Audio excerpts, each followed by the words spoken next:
वर्षभरापूर्वी माझा मित्र भेटला होता आणि आत्ता लेटेस्ट भेटला. वर्षभरापूर्वी एकदा भेटला आणि आत्ता भेटला. तर तेच प्रश्न नेहमीचे की बाबा वर्षभरापूर्वी तू तर असा होता, वर्षभरानंतर तुझी लाईफस्टाईल अशी का चेंज झालेली आहे, काय करतोस तू नक्की. त्याला घरी आणून दाखवलं की बाबा काय पद्धतीचं मी काम करतो, कशा पद्धतीने मी ट्रेडिंग करतो, काय करतो ते. परत प्रश्न हाच की बाबा कशामध्ये ट्रेडिंग करतोस तू. तर त्याला तेव्हा सांगितलं होतं की कमोडिटी मार्केट. त्याला काहीच माहित नव्हतं तोपर्यंत की कमोडिटी मार्केट म्हणजे काय असतं, कशा पद्धतीने मार्केट वर्क करतं, काय असतं ते. माहिती एवढंच होतं की बँक निफ्टी आहे, स्टॉक ऑप्शन्स आहेत, याच्यामध्ये पैसे कमवतात लोक, पैसे घालवतात, एवढंच त्याला माहिती होतं. कमोडिटी मार्केट म्हणजे काय याच्याबद्दल काहीच नॉलेज नव्हतं. त्याला त्याच्यानंतर सांगितलं की कमोडिटी मार्केट कशा पद्धतीने वर्क करतं, काय असतं आणि हे का केलं पाहिजे. याच्यामधलं बराच डिफरन्स त्याला सांगितलं. त्याचंही आज तेच म्हणणं की नाही बाबा हे जर व्यवस्थित एवढ्या चांगल्या पद्धतीने जर वर्क करतं तर आपण जर याच्यामध्ये जर लॉंग टर्म मध्ये काम केलं तर आपला चांगला पैसा या ठिकाणी बनू शकतो. जर काही वर्षांपूर्वी बघितलं तर 3 करोड लोकांचे डीमॅट अकाउंट होते, आज 7-8 करोड लोकांचे डीमॅट अकाउंट त्या ठिकाणी झालेले आहेत. आणि सगळ्यांना सोर्स ऑफ इन्कम म्हणून ट्रेडिंग आणि इंट्राडे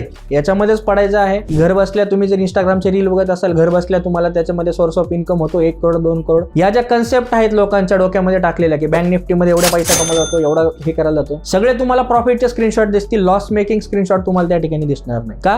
कारण लॉसच एवढा मोठा होतो तर त्याच्यामुळे तुम्हाला स्वतःचा कॅपिटल जे आहे ते त्या ठिकाणी पूर्णपणे साफ होऊन जातं. As compare to commodity market, commodity मार्केटमध्ये 98 ते 100 देश ट्रेडिंग करतात आणि हा जो कन्सेप्ट आहे इथं डिमांड आणि सप्लाय ह्या गोष्टींवर सगळा कन्सेप्ट वापरला जातो आणि या गोष्टींवरच मार्केट या ठिकाणी वर्क करतं. हाच फरक आहे की फ्युचर ऑप्शन मध्ये ट्रेडिंग करणाऱ्यांची जर संख्या बघितली तर भरपूर प्रमाणात आहे, कारण कमी कॅपिटलमध्ये ट्रेडिंग होतं.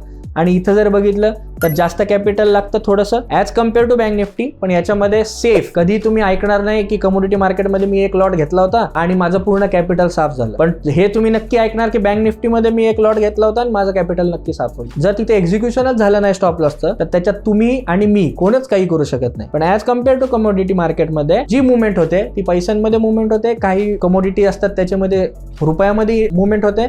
तर अशा पद्धतीने जर मुवमेंट तुम्हाला त्या ठिकाणी कॅप्चर करायला मिळत असतील विदाऊट टेन्शन तर कमोडिटी हे सगळ्यात बेस्ट आहे. आत्ताच्या कंडिशनला व्हॉलॅटिलनेस जर बघितला तर कमोडिटी मार्केटमध्ये खूप कमी प्रमाणात आहे आणि त्याच्यामधून आपल्या स्ट्रॅटेजी वापरून लोक आज चांगला प्रॉफिट कमवत आहेत आणि चांगल्या पद्धतीने ट्रेडिंग करत आहेत. तर हे त्याला सांगितल्यानंतर या कन्सेप्ट पटल्या आणि आता तो सुद्धा गेले 2 महिने झाले कमोडिटी मार्केटमध्ये ट्रेडिंग करतो आणि चांगल्या पद्धतीने ट्रेडिंग जर तुम्ही केलं, काही गोष्टी आहेत त्या व्यवस्थित वापरून जर ट्रेडिंग केलं तर याच्या एवढा पैसा कमोडिटी मार्केट एवढा कोणाकडेही कॅपॅसिटी नाही याची द्यायची.